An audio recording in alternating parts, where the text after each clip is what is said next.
What's going on, guys? We're going to be breaking down and reviewing every single fight that happened yesterday morning on UFC Perth Fight Night. JDM, Jack Della, getting absolutely dominated by Carlos the Nightmare Prates. And I'm sorry I'm getting this video to you guys late.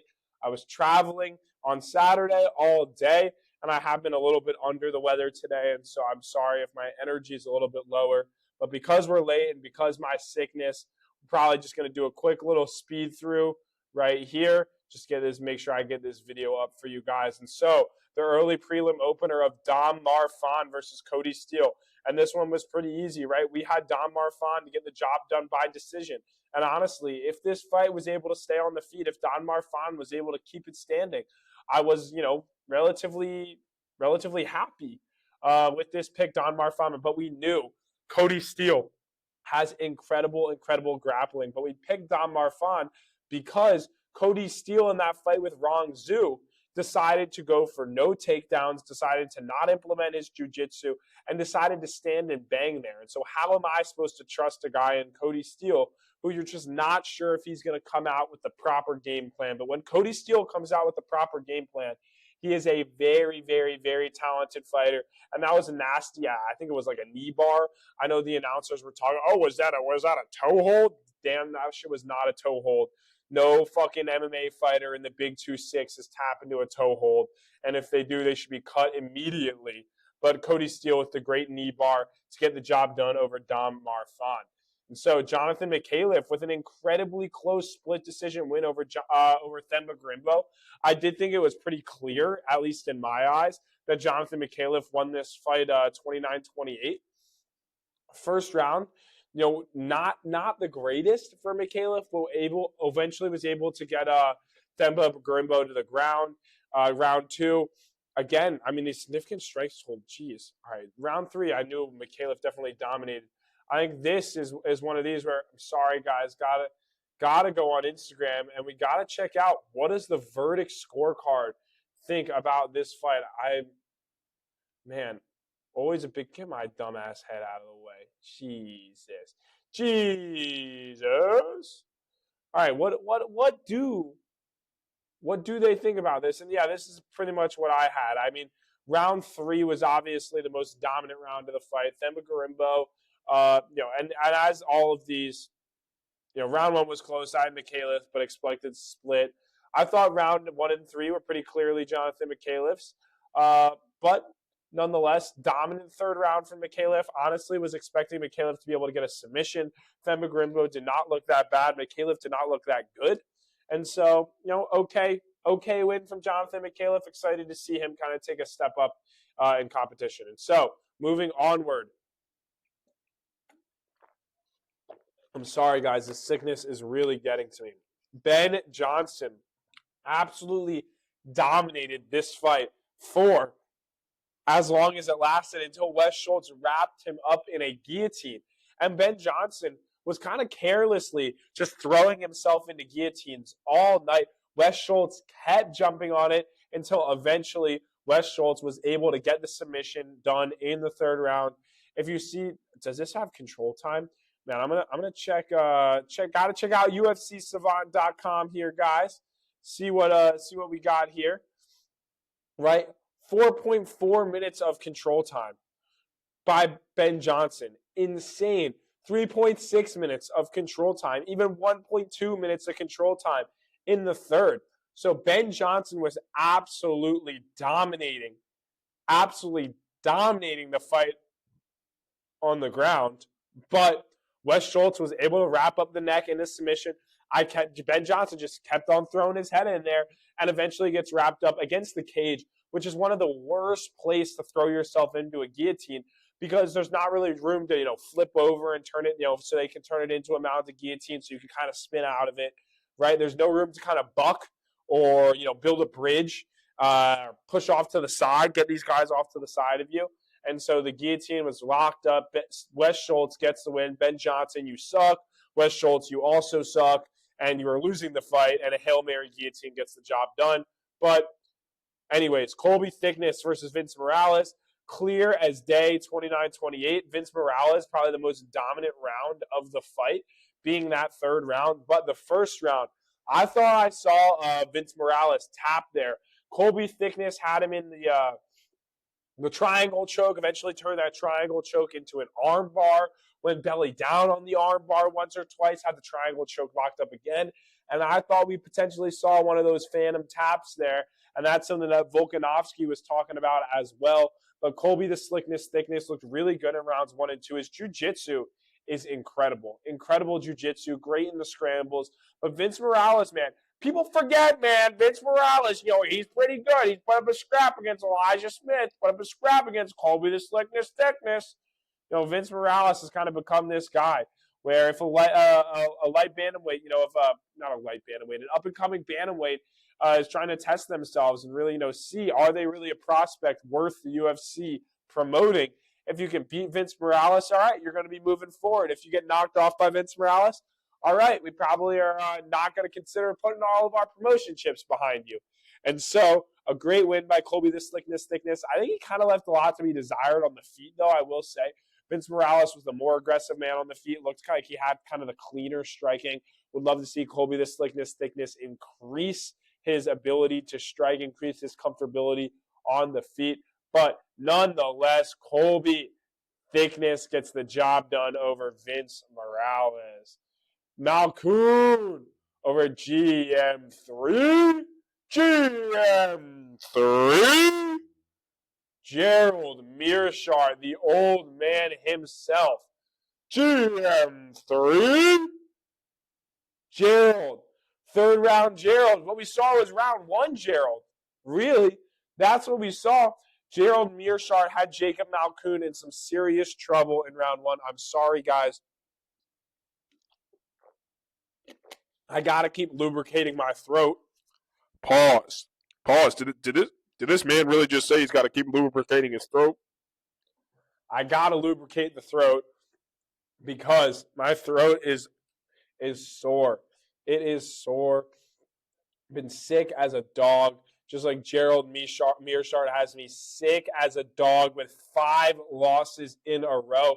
A good first round from Gerald, was able to control the fight just a little bit, was able to control on the ground a little bit, had Jacob Malkoun was piecing him up on the feet, goes for the takedown, gets put in I think it was a guillotine. Malkoun obviously flips to his back to defend. So Mearshart gets on top and dominates that first round, gets the first round on the judges' scorecards.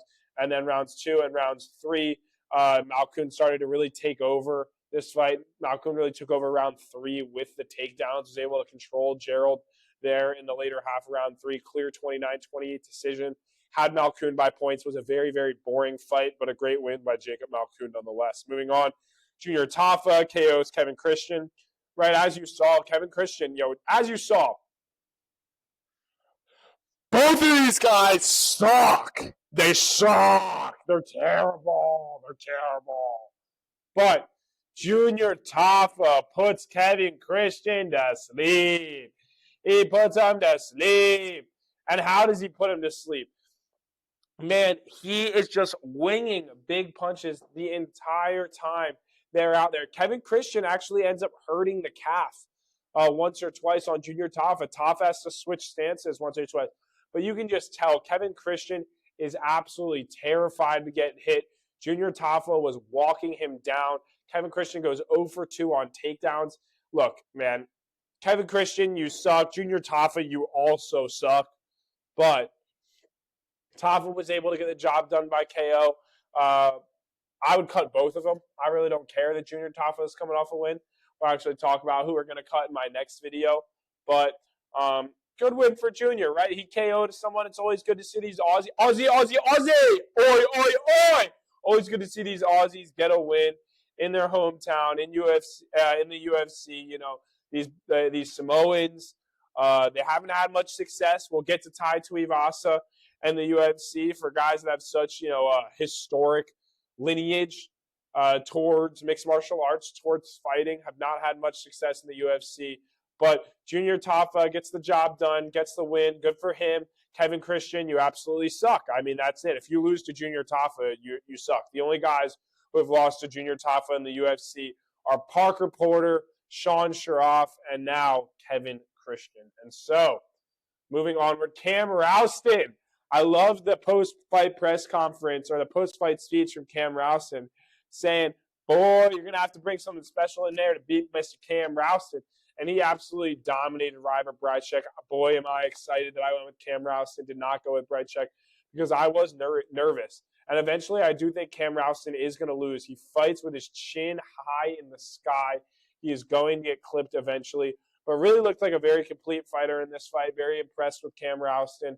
And so Robert Brycek, lost to Ihor Potieria, lost to Cam Rouston. I gave Robert Brycek probably one more fight here in the UFC. If he loses that one, we'll see you later on the chopping block. And so great win from Cam Rouston. Robert Brycek did not look very good. And so moving onward.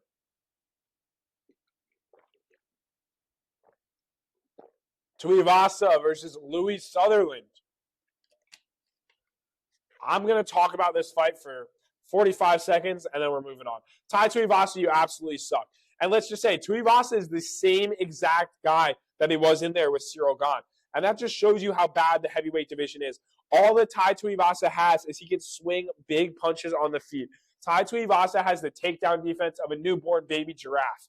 And that's not disrespectful to a newborn baby giraffe because they're just getting the strength in their legs, right? As you see, newborn baby giraffes, sometimes they just fall down. And that's exactly what Tai Tuivasa did against Louis Sutherland. Louis Sutherland got takedowns at will. I swear I could have defended takedowns better than Tai Tuivasa did in that fight. God damn it. Get a freaking underhook. Get another freaking underhook and work your butt to the cage.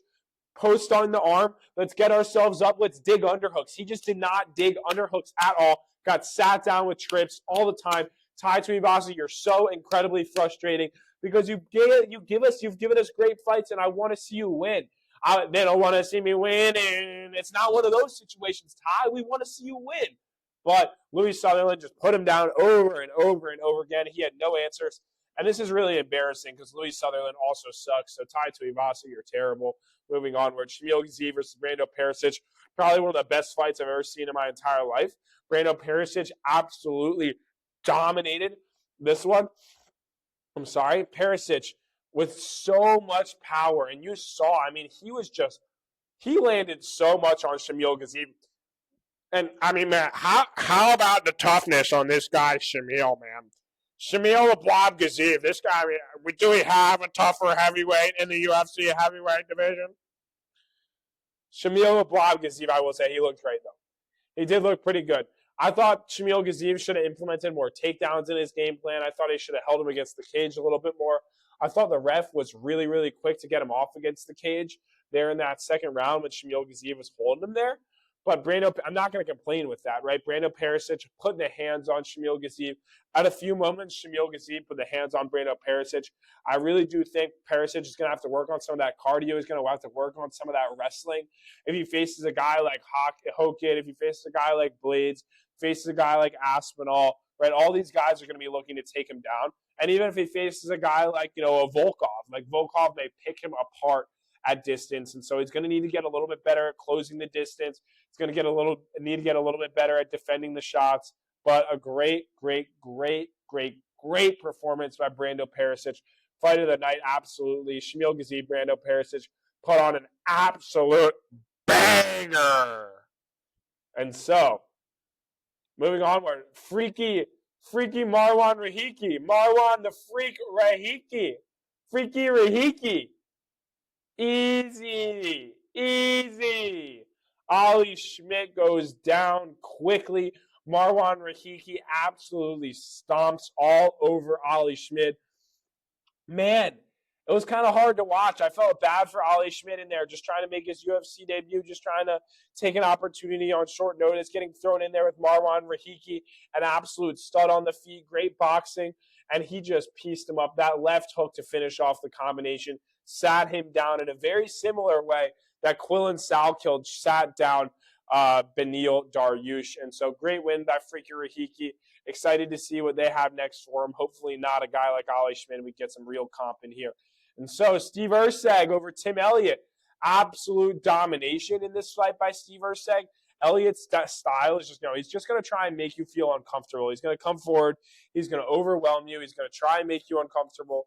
And he kind of looked like he was doing that a little bit in the first round. I think all 3 judges gave the first round to Tim Elliott, which is not how I scored it, but I do definitely understand why. But Steve Erceg definitely started to take over in the second and third round, started to get his reads, really started to land some very, very powerful shots, was even able to get a takedown or 2 in that third round. What was it? No, was it the second that he got a takedown? Yeah, he got a takedown in the second.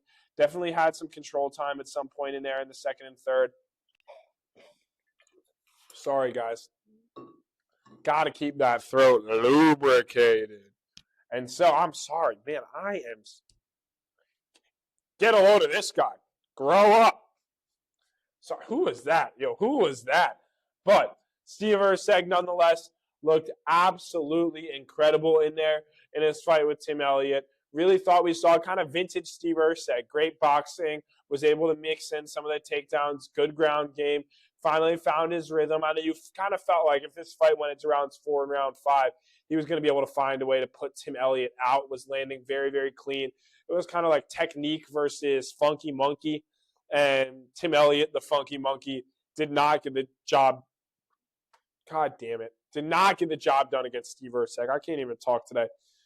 And so Benny Dariush, prediction that did not age very well. But Benny Dariush, I had Salco to get the job done by points. But man, Benny, you're so washed. You're so washed. Prime Benny Dariush does not let this happen to him, man. Man, I did think Salco was better than him, but it was sad to see Benny's lights get put out so easily.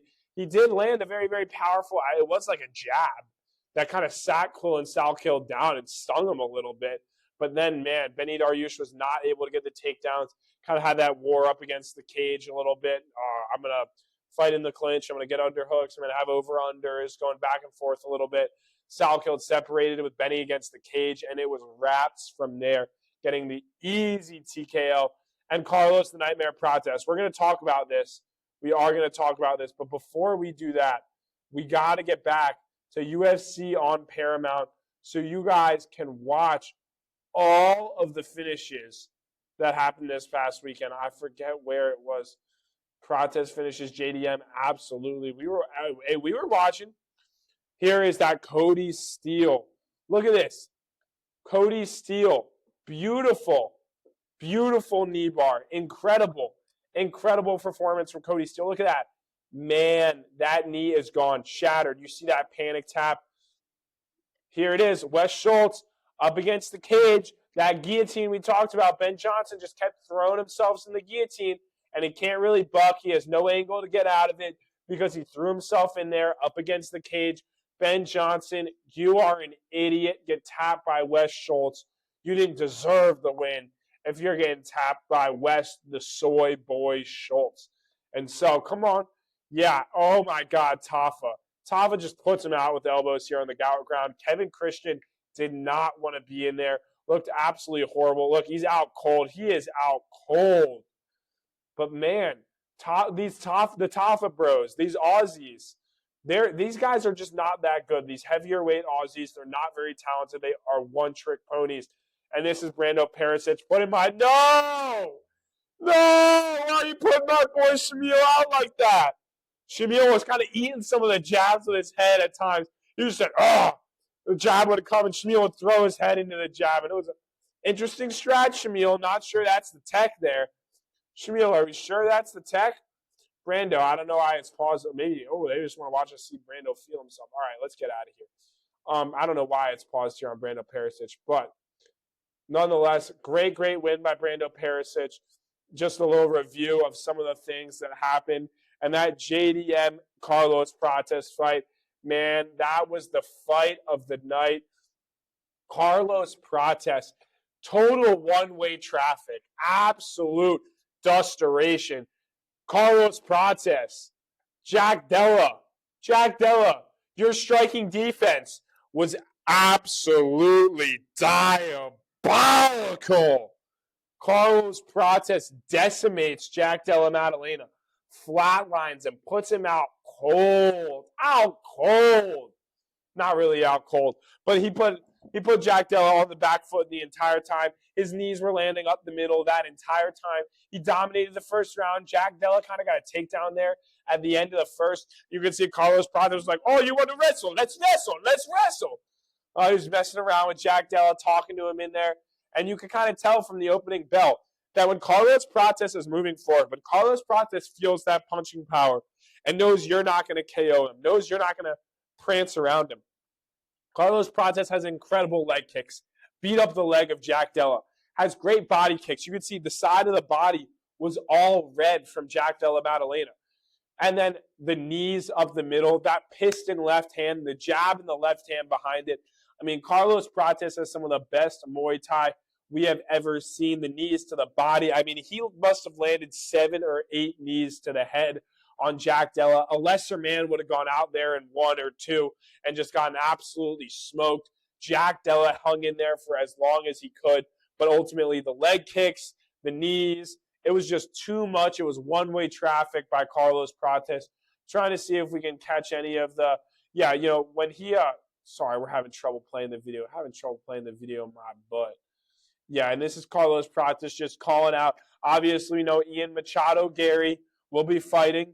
Ian Machado Gary will be fighting on UFC 330 in Philly against Islam Makhachev. Carlos Prates called for the winner. And, man, he looked very, very good. And so I would not be mad if the UFC gave him this fight. And so an incredible performance from Carlos Prates. The nightmare, Carlos Prates, serving us right. I think since we started the YouTube channel, I think we're undefeated on main event predictions. And so I'm going to try and keep that going this week. But in the meantime, we're going to speed run through how all of our predictions did. We had Prates absolutely 1-0. We had Sal killed 2-0. We had Urseg 3-0. Rahiki 4-0. We did have Shamil, my boy, Shamil, no. 4-1. We did have Ty Tuivasa 4-2. Cam Rouston 5-2. We had Kevin Christian, sadly, 5-3. Jacob Malkoon 6-3. Colby Thickness 7-3. 7-4 on Wes Schultz. 8-4 with McCaleb, and 8-5 with Don Marfan. Really, we're like kind of break even until we got to the Urseg fight, and then I absolutely hammered Urseg, absolutely hammered Prates, and it was a wonderful evening for us. And so JDM versus Carlos Prates absolutely delivered. Let me know what you guys thought of the fight card in the comment section. One of the better fight nights that we have seen. I'm sad that this video was getting out to you guys so late. I'm sorry I was traveling all day yesterday, but was able to catch these fights and really enjoyed. And so, again, let me know what you thought about them in the comments section. And if you enjoy content just like this, make sure you smash that like button. Make sure you tune in for next week's episode. We got Sean Strickland versus Hamzat Chimaev in the main event at UFC Newark. We got Josh Van versus Tatsuro Taira. So a lot to break down. That video will be out on Thursday. And catch tomorrow's video, which will be every fight to make and who to cut after UFC Perth. I'll catch you guys on the next one. Remember, keep them ACs on. Keep yourself cool. Man, that was a horrible line. Shut up, Danny. Shut up. Shut up, Outlaw. Shut up. All right. Catch you guys on the next one. Peace.